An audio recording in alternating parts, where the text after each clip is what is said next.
अस्सलाम वालेकुम। मेरा नाम अली रज़ा है और मेरा ताल्लुक़ इदारा तालीम व आगही से है। मैं उम्मीद करता हूँ कि आप सब लोग खैरियत से होंगे। क्या आपको मालूम है कि मैं आज आपसे क्यों मुखातिब हो रहा हूँ? जी, आज मैं आपको एक कहानी सुनाने वाला हूँ, एक बाग के बारे में। वैसे तो आजकल बहार का मौसम है और हम देख सकते हैं कि हर तरफ जितने भी बाग हैं, सब रंग-बिरंगे फूलों से भरे हुए हैं और बहुत खूबसूरत भी लग रहे हैं। लेकिन ये एक अनोखा बाग है। आइए जानते हैं कि इस बाग में ऐसा अनोखा क्या है जो इसका नाम अनोखा बाग है। तो शुरू करते हैं अपनी कहानी जिसका नाम है अनोखा बाग। इस कहानी को लिखा है अमरीन अहमद ने और इसकी तस्वीर बनाई है मारिया रियाज ने। तो शुरू करते हैं अपनी कहानी। शहजादी मेहरू के बाग में सब गुलाब लाल रंग के थे। वो इसलिए कि शहजादी को सिर्फ लाल गुलाब पसंद थे। बाग में छोटे गुलाब थे, बड़े गुलाब थे, गहरे रंग के गुलाब थे, लेकिन थे वो सब लाल। हर शाम शहजादी और इसकी सहेलियां बाग में जाती, वहां हंसती, दौड़ती और तरह तरह के खेल खेलती। और वो हमेशा खूबसूरत लाल गुलाब के फूलों की तारीफें करती। शहजादी को लाल गुलाब के फूलों को खुश करना बहुत पसंद था। तो क्या आपको मालूम है कि हम फूलों को कैसे खुश कर सकते हैं? हाँ जी, उनको पानी देकर, उनका ख्याल रखकर। लेकिन सच्ची बात ये थी कि इतनी तारीफ से लाल गुलाब थोड़े मगरूर हो गए थे। मुझे देखो, मुझे देखो, मैं कितना खूबसूरत हूँ। एक लाल गुलाब कहता और दूसरा कहता, मेरे लाल रंग का तो कोई मुकाबला ही नहीं है। एक दिन क्या हुआ कि लाल गुलाब के फूलों के बाग में एक छोटी सी झाड़ी में बहुत मुन्ना सा एक गुलाब निकला। लेकिन हैरत की बात ये थी कि वो गुलाब लाल नहीं था। उसका कौन सा रंग होगा? पीले रंग का होगा, नीले रंग का होगा, सफेद रंग का होगा, काले रंग का होगा। वो सफेद था। सफेद गुलाब ने अपने इर्द गिर्द देखा और मुस्कुराया। वो इस दुनिया में आने पर बहुत खुश था और बहुत सारे नए दोस्त भी बनाना चाहता था। वो हवा के हल्के हल्के झोंकों के साथ इधर उधर लहराया और झुक झुक कर दूसरे लाल गुलाब के फूलों को सलाम किया। तुम कौन हो?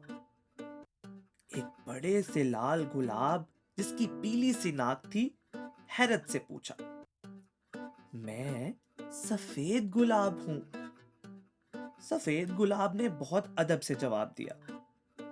तुम में क्या खराबी है? तुम लाल क्यों नहीं हो? एक दूसरे गुलाब ने बदतमीजी से पूछा। सफेद गुलाब ने कभी सोचा ही नहीं था कि उसमें कोई खराबी भी है। वो तो अपने आप को बहुत पसंद करता था। लेकिन लाल गुलाब इतने जोर शोर से बात कर रहे थे और वो इतने सारे थे कि सफेद गुलाब को लगा शायद वो सब सच कह रहे हों। शायद मुझ में सचमुच कोई खराबी है।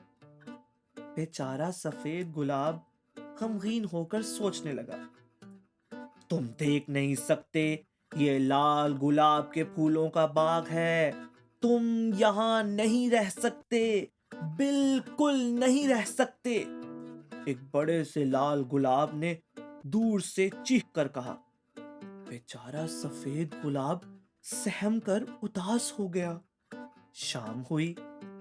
लाल गुलाब शहजादी मेहरू का बेचैनी से इंतजार कर रहे थे।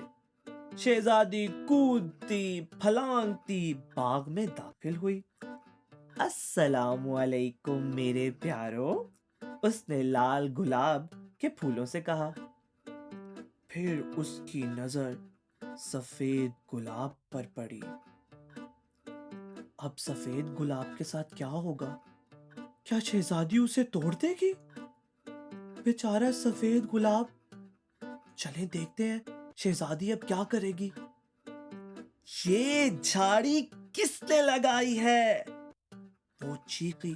حالانکہ شہزادی چھوٹی سی تھی، لیکن جب اسے غصہ آتا تھا تو وہ بہت زور سے چیختی تھی، باہر نکالو اسے، مجھے اپنے باغ میں سفید گلاب بالکل قبول نہیں۔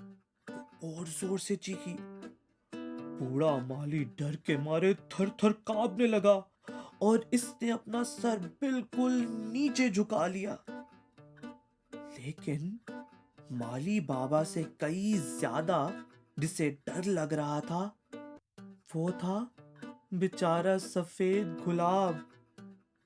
کاش میں بھی دوسروں کی طرح لال ہوتا، اس نے روتے ہوئے اپنے آپ کو آہستہ سے کہا۔ مگر پھر ایک عجیب بات ہوئی۔ شہزادی کو یاد آیا اگرچہ غصہ محسوس کرنا کوئی بری بات نہیں، لیکن بہادر شہزادیاں کبھی بھی اپنے غصے کو اپنے آپ سے طاقتور نہیں ہونے دیتی۔ شہزادی نے آہستہ سے 10 تک گنتی گنی، پھر اس نے کچھ لمبی لمبی سانسیں لیں۔ لمبی سانس اندر، لمبی سانس باہر۔ بالکل صحیح، بالکل اسی طرح جیسے اسے سکھایا گیا تھا۔ پھر وہ ایک دم رک گئی۔ یہ اتنی پیاری مہک کہاں سے آ رہی ہے؟ اس نے پوچھا۔ یہ آپ کے لال گلاب کے پھولوں کی ہے شہزادی حضور، بوڑھے مالی نے جلدی سے کہا۔ وہ خوش تھا کہ شہزادی اب غصے میں نہیں ہے۔ نہیں، اس مہک میں فرق ہے۔ اف کتنی اچھی ہے، شہزادی جوش سے بولی۔ وہ کبھی ایک گلاب کی جھاڑی کو سونگھتی اور کبھی دوسری کو۔ آخر میں وہ چھوٹے سے سفید گلاب کی جھاڑی کے پاس گئی۔ اف، یہ خوبصورت مہک تو تم سے آ رہی ہے، شہزادی نے کہا۔ چھوٹے سفید گلاب نے اپنا سر تھوڑا سا اٹھایا اور شہزادی کو ایک شرمیلی سی مسکراہٹ دی۔ او، تم کتنے خوبصورت ہو، بالکل جیسے تم ہو۔ میں تمہارے بارے میں کتنی غلط تھی، شہزادی بولی۔ شہزادی بوڑھے مالی سے مخاطب ہوئی اور کہا، میں چاہتی ہوں کہ آپ اس سفید گلاب کا خاص خیال رکھیں اور میرے باغ میں بہت سے اور سفید گلاب لگائیں، اور پیلے گلاب اور نارنجی رنگ کے گلاب اور طرح طرح کے اور پھول۔ اس لیے کیا معلوم کہ ان میں سے ہر ایک کیا حیرت انگیز خوبصورتی لے کر آئے۔ شہزادی اتنی خوش تھی کہ وہ جوش و خروش سے اونچی اونچی چھلانگیں لگا رہی تھی۔ اس شام لال گلاب کے پھولوں نے سفید گلاب سے معافی مانگی۔ سفید گلاب کا دل بہت بڑا تھا۔ سفید گلاب کا دل بہت بڑا تھا۔ اس نے ان کو معاف کر دیا، اس لیے کہ اسے معلوم تھا کہ لال گلاب کے پھولوں نے اس سے پہلے اپنے سے مختلف گلاب ہی نہیں دیکھا تھا۔ شہزادی مہرو بڑی ہو کر ایک عقل مند اور انصاف پسند ملکہ بنی، اور اس کے باغ کو دیکھنے لوگ دور دور سے آتے تھے۔ باغ میں ہر رنگ کے چھوٹے، بڑے اور طرح طرح کے پھول تھے، اور ان میں سے ہر ایک پھول اپنی جگہ خوبصورت اور خاص تھا، بالکل ویسے ہی جیسے آپ لوگ خوبصورت اور خاص ہیں۔ میں امید کرتا ہوں کہ یہ کہانی آپ کو بہت پسند آئی ہوگی۔ تو ہم دوبارہ ملیں گے ایک نئی کہانی کے ساتھ۔ تب تک کے لیے اللہ حافظ۔